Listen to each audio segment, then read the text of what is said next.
लोगों से बात कर रहा हूं, सब लोग एक ही बात कहते हैं कि हमने कभी नहीं सोचा था कि अपनी जिंदगी में भगवान राम के मंदिर को बनता हुआ देखेंगे। बनने की तो बात छोड़िए, भगवान आ गए हैं। टीवी9 भारतवर्ष आपको तस्वीर दिखा रहा है। तो ये पल इतना अहम है और इतना भावपूर्ण है,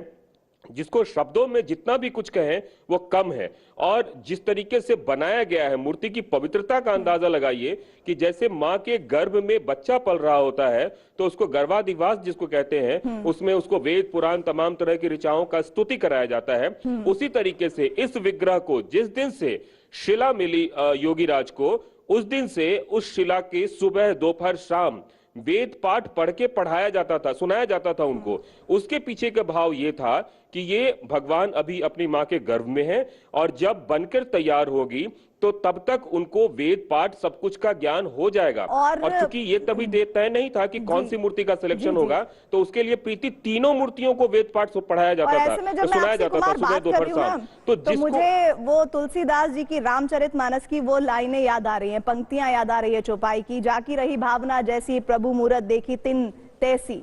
मुझे तो ऐसा लगता है मैं 60% हिस्से की बात कर रही हूँ उस प्रतिमा में, लेकिन जो भक्त हैं उनको तो गौरव पूरी प्रतिमा दिख गई होगी, उन्होंने कल्पना कर ली होगी कि उनके प्रभु राम कैसे दिखते होंगे। देखिए, एक राम स्तुति मैं कह के सुनाता हूँ, जब उसमें राम के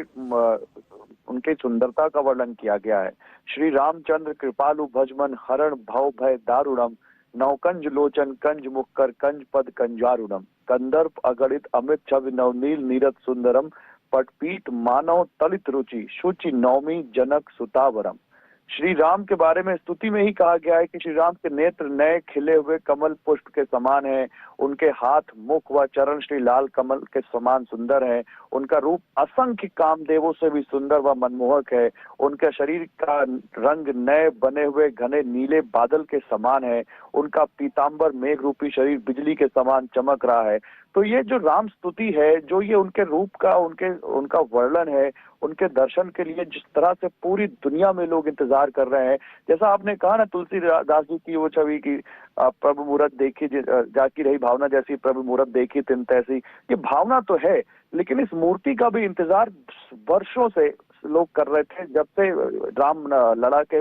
अपने महल में अपने दिव्य मंदिर में आने का इंतजार कर रहे थे। और आज जब वो इंतजार खत्म हुआ है तो वो वाकई वो भाव उमड़ उमड़ के बाहर आ रहे हैं। पहले ये था कि 3 मूर्तियों में से किसका चयन होगा, फिर एक मूर्ति का चयन हुआ तो वो मूर्ति कैसी होगी, वो कौतूहल, वो उत्सुकता हम हमेशा जिनसे भी मिलते हैं अयोध्या में इस वक्त वो उत्सुकता नजर आती है। वो उनके अंदर वो व्याकुलता है कि कितनी जल्दी राम मंदिर के कपाट खुले, कितनी जल्दी उनको इस मूर्ति के दर्शन करने का अवसर मिले। और जब वो आज मूर्ति सामने है तो मुझे तो लगता है प्रीति, हम और आप जब बात कर रहे हैं तो बहुत सारे ऐसे दर्शक, ऐसे भक्त, ऐसे राम भक्त होंगे जो इस मूर्ति को अभी से ही प्रणाम कर रहे होंगे। हालांकि बिल्कुल सही बात है कि जब तक किसी प्रतिमा में प्राण ना आ जाए, जब तक उसमें वो तब तक वो जीवित मूर्ति नहीं मानी जाती, लेकिन उसके बावजूद वो भक्त कहाँ मानने वाले प्रीति जो इतने वर्षों से इंतजार कर रहे हैं। तो वाकई एक बहुत बड़ा पल है। 4 घंटे की पूजा की गई है प्रीति आज, उसके बाद गर्भगृह में इस प्रतिमा को लाया गया है, इस प्रतिमा को यहाँ पर स्थापित किया गया है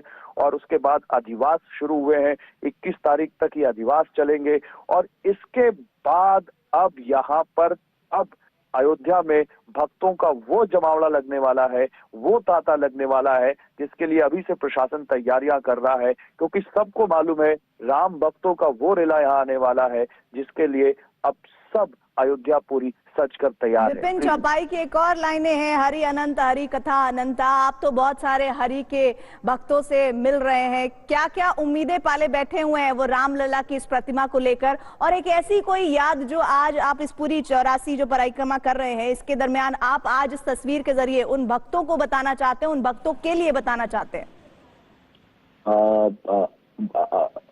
आप समझिए प्रीति जी, मैं जब 2 तारीख से मैं अवध में हूँ और अवध के तमाम इलाकों में घूम रहा हूँ, राम भक्तों से मुलाकात कर रहा हूँ,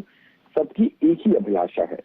कि हमारे राम जिस टाट में, जिस दिक्कत को, जिस परेशानी में जूझ कर आए हैं वो हमसे देखा नहीं जाता था, हमसे खाया नहीं जाता था, और हर वक्त हमारी आंखों में वो चेहरा कि जो दुनिया का भला करने वाला है वो किसे टाट में पड़ा हुआ है। सबकी एक और एक मात्र अभिलाषा है, वो अपने महल में चले जाएं, हम उनको अपने महल में बैठा हुआ देख लें और उनकी एक झलक पा लें। बस जीवन में इससे बड़ी कोई अभिलाषा नहीं है। जितने राम भक्त हैं, 140 करोड़ से ज्यादा का ये मुल्क है, आप समझिए, और जो हिंदू धर्म को मानने वाले हैं वो लगभग 100 करोड़ से ज्यादा लोग हैं। उसमें से ज्यादातर लोगों की अभिलाषा यही है कि सिर्फ और सिर्फ अपने आराध्य को, अपने देव को हम अपने घर में विराजमान होते हैं देखना चाहते हैं। हम लोग अपने घरों में इतने अच्छे से रहते हैं, इतने अच्छे से खाते हैं, लेकिन हमारे ईश्वर, हमारे ईष्ट कितने कष्ट में रहे हैं। और आप समझिए ये कष्ट कैसे कैसे दूर हुआ है। और आज जब ये पल आया है तो 22 तारीख को भगवान विराजमान तो होंगे, प्राण प्रतिष्ठा हो जाएगी, लेकिन सोचिए जो केरल में बैठा है, जो कर्नाटक में बैठा है, जो तमिलनाडु में बैठा है, जो चेन्नई में बैठा है, जो उड़ीसा में बैठा है, वहां बैठा आदमी कितना व्याकुल होगा। अवध वालों को तो ये है कि चलिए 22 को प्राण प्रतिष्ठा हो जाएगी तो हम 23 को, 24 को, 25 को या 30 को जाकर देख लेंगे, लेकिन वहां वाले आदमी की भावनाओं को समझिए। टीवी खोल के कैसे आंखें गड़ाए टीवी पर बैठा होगा कि टीवी में देख ले, एक बार भगवान को विराजमान होता हुआ देख ले। और आप जो